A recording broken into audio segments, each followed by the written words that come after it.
Assalamualaikum warahmatullahi wabarakatuh. Nah, nama saya Fero Lutfi.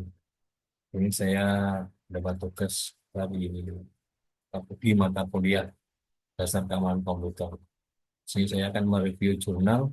Ada 5 jurnal yang akan saya review dengan dosen pengampu Bapak Insinyur Lukman Mediabin Sinalahi, AMD, STMD, IPM, APEC, ING.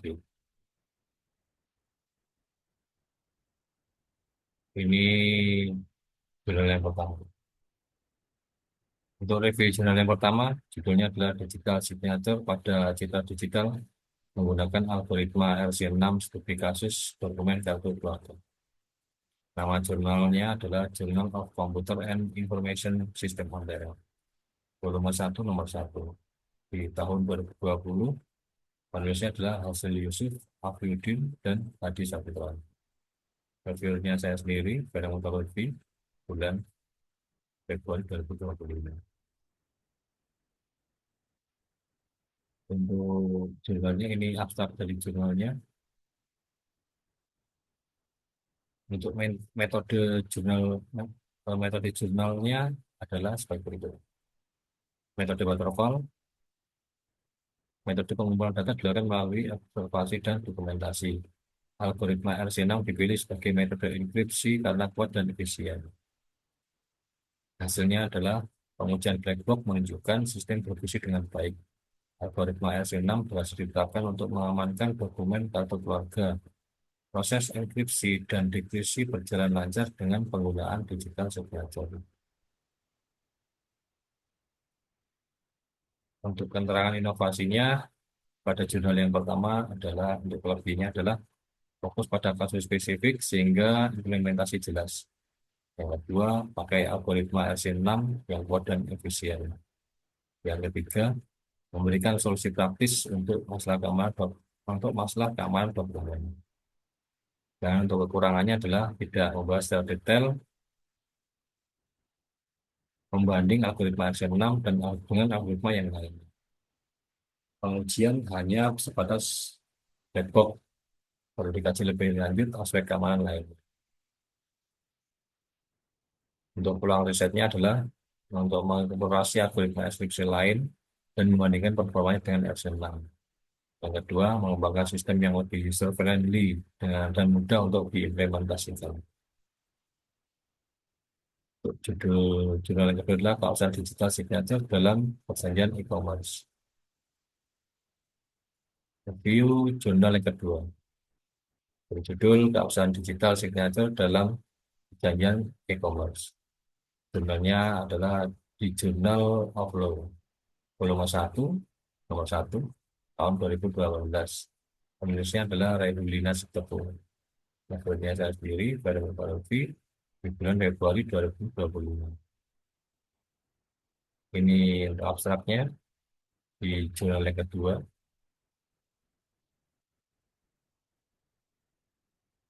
Untuk jurnal yang kedua, metode yang dipakai adalah metode yuridis normatif dengan pendekatan asas hukum dan peraturan perundang-undangan. Teknik pengumpulan data yang dilakukan dengan studi kepustakaan dan analisis data dilakukan secara kualitatif. Hasil dari jurnal kedua adalah keabsahan tanda tangan digital sah secara hukum dan dapat diterima sebagai pengganti tanda tangan konvensional dalam perjanjian e-commerce karena kan tidak ada bentuk baku tanda tangan. Keterangan inovasi. Untuk keterangan inovasi pada jurnal kedua adalah untuk kelebihannya adalah jurnal membahas topik yang sangat relevan dengan perkembangan teknologi dan hukum, yaitu keabsahan tanda tangan digital dalam perjanjian e-commerce. Yang kedua, memberikan informasi yang detail tentang pengertian fungsi dan syarat sah tanda tangan digital, serta peran Certification Authority atau CA atau CA dalam menjamin keabsahannya. Dan kekurangannya adalah kurang mendalam dalam membahas isu-isu kontemporer terkait tanda tangan digital, seperti penggunaan blockchain dan teknologi biometrik dalam tanda tangan digital. Untuk peluang risetnya adalah untuk meneliti persepsi dan percayaan masyarakat terhadap tanda tangan digital dibandingkan dengan tanda tangan konvensional. Kedua, meneliti kerangka hukum yang mengatur tanda tangan digital di berbagai jurisdiksi dan membandingkannya dengan tanda tangan konvensional.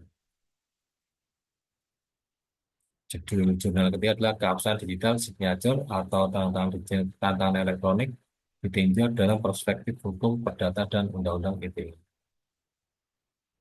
Ini review jurnal yang ketiga, yang judul keabsahan digital signature atau tanda tangan elektronik digital dalam perspektif hukum perdata dan undang-undang ITE.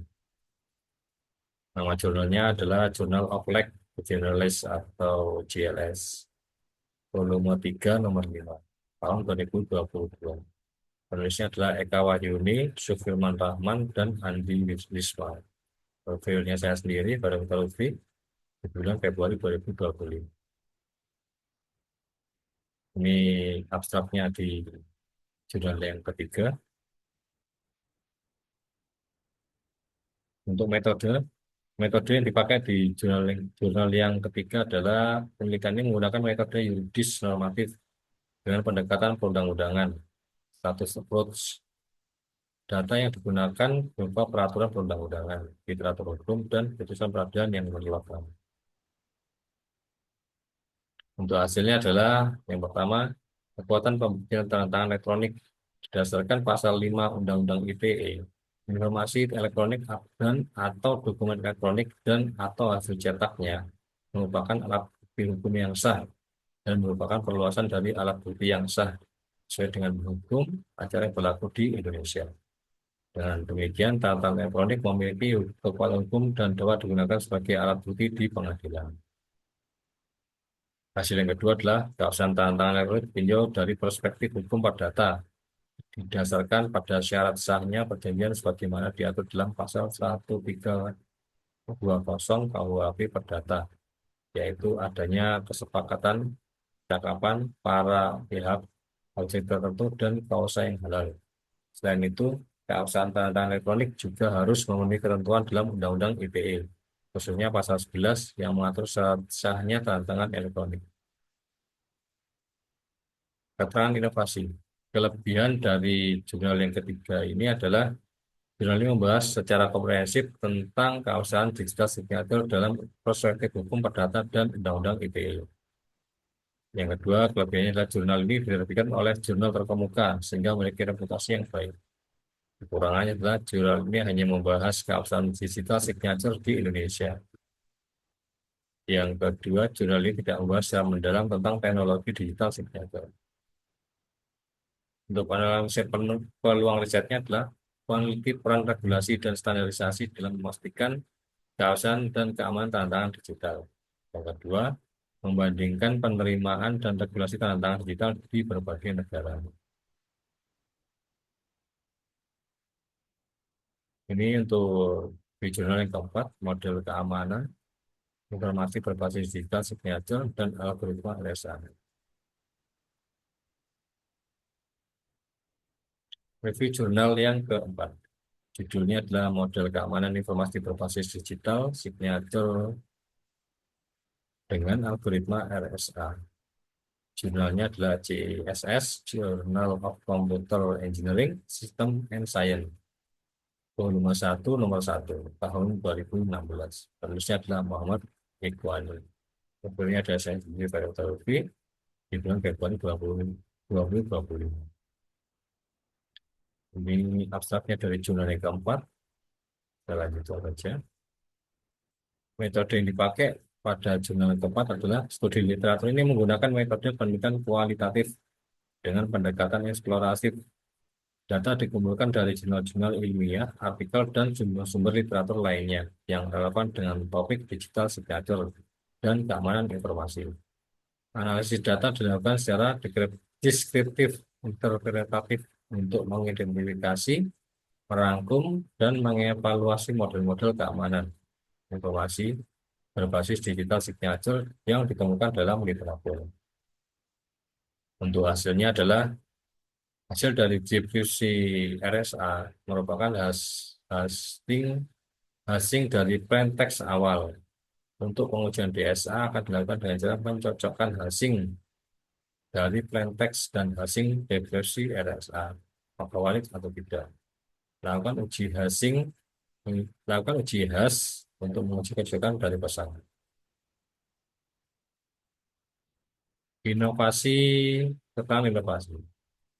Pada jurnal yang keempat ini adalah, kelebihannya adalah penelitian ini membahas tentang keamanan informasi berbasis digital signature yang merupakan topik yang penting dan relevan di era digital saat ini.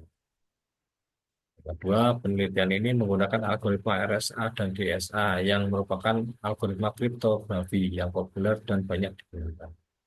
Penelitian ini, yang ketiga, penelitian ini menjelaskan secara detail tentang cara kerja algoritma RSA dan DSA.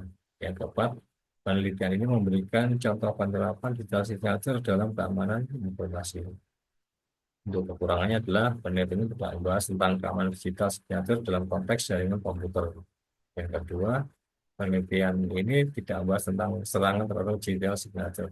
Yang ketiga, penelitian ini tidak membandingkan performa algoritma RSA dan DSA. Kesimpulan selanjutnya adalah perlu diteliti model algoritma lain yang dapat melakukan proses pengiriman dan pengamanan file yang berukuran besar dalam kapasitas gigabyte. Dan yang terakhir adalah jurnal terakhir adalah penerapan elliptic curve digital signature algorithm pada tanda tangan digital dengan studi kasus dokumen surat penyerahan. Tapi jurnal yang kelima, atau yang terakhir adalah judul penerapan elliptic curve digital signature algorithm pada tanda tangan digital dengan studi kasus dokumen surat menyurat. Jurnalnya di Journal of Informatics and Computer Science volume 4 dan nomor 1 di tahun 2022. Ya. Dengan penulis adalah Aulia Nazifarin dan Asnuli. Akhirnya saya sendiri pada Lutfi di bulan Februari 2020. Untuk ini adalah abstrak dari yang kelima. Saya baca. Pada jurnal yang kelima, metode yang dipakai adalah metode yang digunakan adalah dalam jurnal adalah di mana metode penelitian yang melibatkan pengumpulan dan analisis data numerik. Jenis penelitian ini sering digunakan untuk menguji hipotesis dan menentukan hubungan sebab akibat. Untuk hasil dari jurnal kelima, bahwa elliptic curve digital signature algorithm atau ECDSA berhasil ditetapkan untuk menandatangani dokumen PDF secara digital. Algoritma tersebut mampu memberikan keamanan dan keaslian pada dokumen. Penelitian tersebut juga menunjukkan bahwa algoritma ECDSA lebih efisien dibandingkan algoritma RSA, yang merupakan algoritma yang paling umum digunakan untuk tanda digital.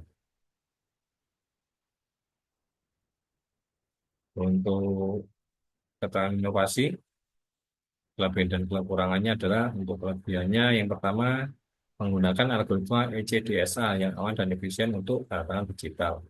Yang kedua, menerapkan tanda tangan digital pada dokumen PDF yang merupakan format dokumen yang umum digunakan.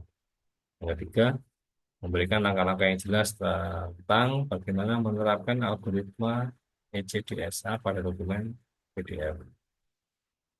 Untuk kekurangannya adalah yang pertama, penelitian ini hanya berfokus pada penerapan algoritma ECDSA pada dokumen PDF dan tidak membahas penerapan pada jenis lainnya. Yang kedua, tidak ada analisis tentang performa algoritma ECDSA dalam hal kecepatan dan ukuran tanda tangan. Untuk selanjutnya adalah dapat menganalisis penggunaan tanda tangan digital di sektor pendidikan dan ketenagakerjaan selama pandemi COVID-19. Yang kedua, meneliti bagaimana pandemi COVID-19 yang mempercepat transformasi digital, khususnya dalam hal administrasi, surat pengingat, dan transaksi dokumen elektronik. Oke, hanya itu yang dapat saya sampaikan. Kalau ada salah kata, saya mohon maaf yang sebesar-besarnya. Wassalamualaikum warahmatullahi wabarakatuh.